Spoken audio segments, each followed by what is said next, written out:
Hello friends. इस video में हम देखेंगे लैंग्वेज स्किल्स इंग्लिश पेडागोजी की, जो कि 4 होती हैं। LSRW basic skills.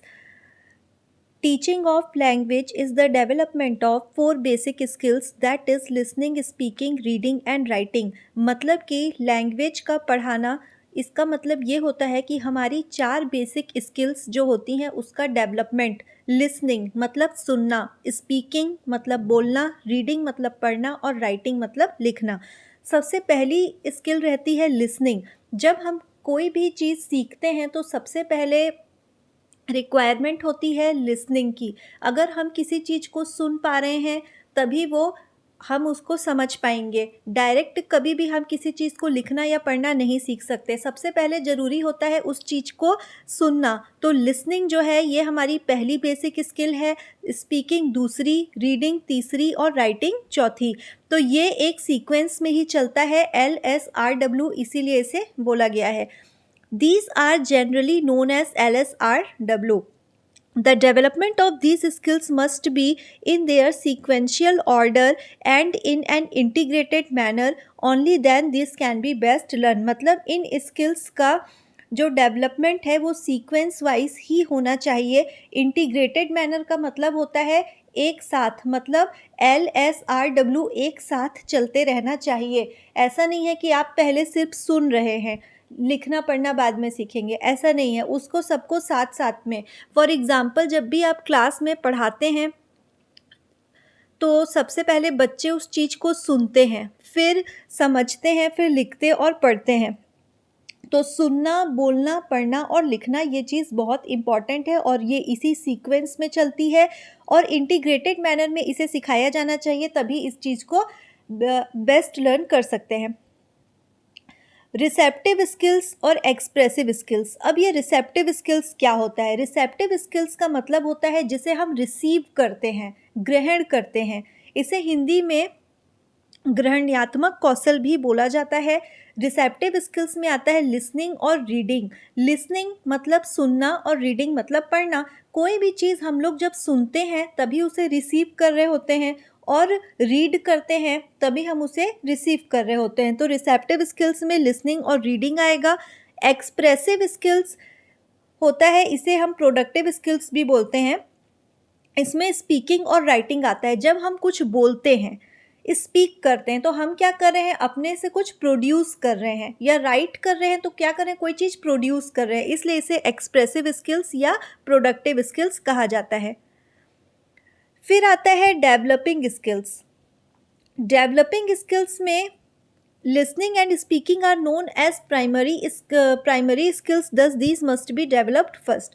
Basic skills आपने पढ़ ली, LSRW। अब इसे डेवलप कैसे करना है? इसीलिए इसे डेवलपिंग स्किल्स में रखा गया है कि इसे अब डेवलप कैसे करना है। तो जो लिसनिंग और स्पीकिंग है उसे हम पहले तो प्राइमरी स्किल्स बोलते हैं, इसलिए इसे पहले डेवलप करा जाना चाहिए।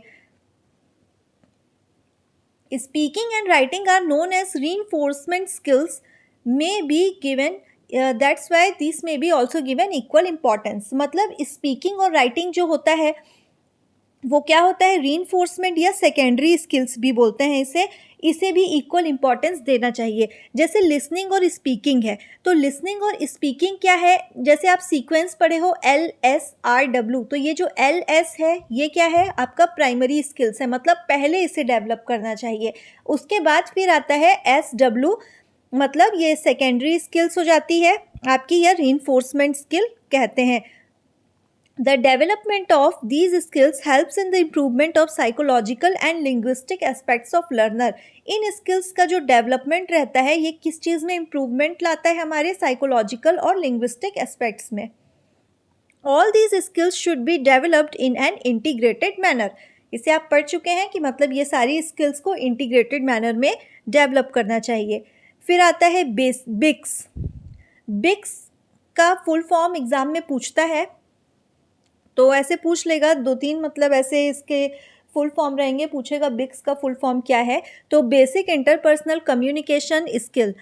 इसका मतलब होता है जो हम लोग अपनी रोज़मर्रा की ज़िंदगी में जिस जैसे बात कर रहे होते हैं, फ़ेस टू फ़ेस इंटरैक्शन जो अपन डेली लाइफ़ में यूज़ करते हैं लैंग्वेज, वो सब क्या होता है, बिक्स होता है, बेसिक इंटरपर्सनल कम्युनिकेशन स्किल्स। और हर बच्चे को ये आना चाहिए कि वो अपनी बात दूसरों तक पहुंचा सके और दूसरों की बात को समझ सके। तो टीचर के लिए बहुत इम्पॉर्टेंट है कि वो कम से कम बच्चों में इसे डेवलप करे। लिसनिंग सिचुएशंस, लिसनिंग सिचुएशंस क्या हैं?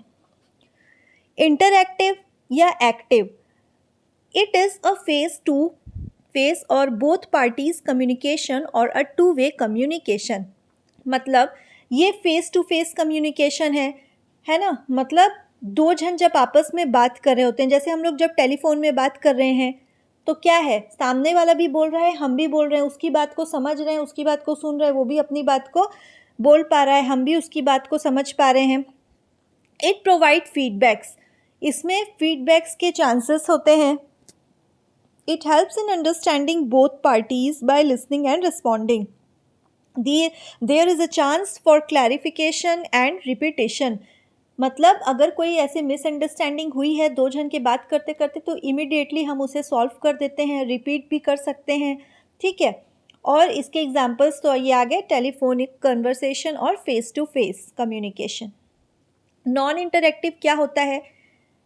It is one way communication, ये सिर्फ एक साइड का कम्युनिकेशन है। याद रखिएगा, अभी हम बात किसकी कर रहे हैं, लिसनिंग सिचुएशन की बात कर रहे हैं, सुनने की सिचुएशन की। तो एक सुनना ऐसा होता है जैसे हम लोग जब फ़ोन में बात कर रहे हैं तो दोनों जन क्या कर रहे हैं, सुन रहे हैं, लेकिन उसमें दोनों एक्टिव हैं, दोनों पर्सन एक्टिव हैं। लेकिन ये जो इधर नॉन इंटरैक्टिव आता है, तो नॉन इंटरैक्टिव ऐसा वाला मतलब लिसनिंग सिचुएशन है जिसमें सिर्फ एक साइड ही कम्युनिकेशन हो रही है। It does not provide feedback, इसमें फीडबैक प्रोवाइड करने के भी चांसेस नहीं रहते हैं। No chance of clarification and repetition. Example, अब जैसे देखिए रेडियो या टेलीविज़न, तो हम लोग जब रेडियो से कुछ सुन रहे होते हैं या टेलीविज़न से मतलब कुछ सुन रहे होते हैं, तो क्या हमारे पास ये चांस है कि हम अपनी बात उन लोग तक पहुंचाएं? नहीं, वो क्या है, सिर्फ हम एक साइड से ही सुन रहे हैं और रिसीव कर रहे हैं, ठीक है। फिल्म्स, और फिर हो जाएगा पब्लिक अनाउंसमेंट, जैसे पब्लिकली किसी चीज़ को अनाउंस कर दिए तो वहाँ पे हमारे पास ये चांस नहीं रहता है कि हम अपना भी कुछ फीडबैक दे सकें, ठीक है। तो ये नॉन इंटरैक्टिव में आ जाएगा। फिर आती है स्पीकिंग सिचुएशन। पहले आपने पढ़ा लिसनिंग सिचुएशन, अब स्पीकिंग सिचुएशन यानी बोलने वाली सिचुएशंस। तो देखिए speaking situations are classified into the following 3 categories. Speaking situation को 3 कैटेगरी में कैटेगराइज किया गया है। तो देखो पहला वाला क्या आता है, इंटरैक्टिव आता है। तो ये जो इंटरैक्टिव है, पहले आपने पढ़ा था इंटरैक्टिव या active. It includes face to face conversation और telephone calls where there is a chance of clarification and repetition. मतलब ये क्या होता है, टेलीफोन कॉल्स हो सकते हैं, है ना, या मतलब ऐसा कोई भी स्पीकिंग सिचुएशन जहाँ दोनों पर्सन एक्टिव हो। फिर आता है पार्शियली एक्टिव, मतलब जैसे कि जब सेमिनार दे रहे हैं या लेक्चर दे रहा है तो उसमें ज़्यादा चांस मतलब किसको मिलता है, किसी एक पर्सन को। मान के चलो टीचर है, क्लास में लेक्चर दे रहा है, ठीक है। अब टीचर क्या कर रहा है, पूरा टाइम अपना मतलब लेक्चर दे रहा है। बच्चा क्या कर सकता है इसमें, अपना बीच बीच में क्वेश्चन पूछ सकता है। अगर उसको कहीं पे मिसअंडरस्टैंडिंग हुई है तो वो क्या करेगा, टीचर से पूछ सकता है। तो ये क्या है, पार्शियली इंटरैक्टिव है, ठीक है। इसमें मतलब एक को ज़्यादा चांस मिलता है, दूसरे को लिटिल या मतलब नो चांस रहता है, ठीक है।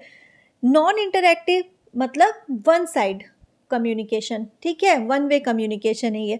इसमें कोई चांस नहीं रहता। जैसे रिकॉर्डेड स्पीच, अब देखा है आपने कि जैसे क्लास में आजकल रिकॉर्डेड स्पीचेस भी बहुत ज़्यादा टीचर्स दे रहे हैं, उसमें सिर्फ हम सुन सकते हैं, उसमें हमारे फीडबैक का कोई चांस नहीं होता। अगर आपको वीडियो पसंद आया हो तो लाइक शेयर और सब्सक्राइब जरूर कीजिएगा। थैंक यू, मिलते हैं हम लोग नेक्स्ट वीडियो में।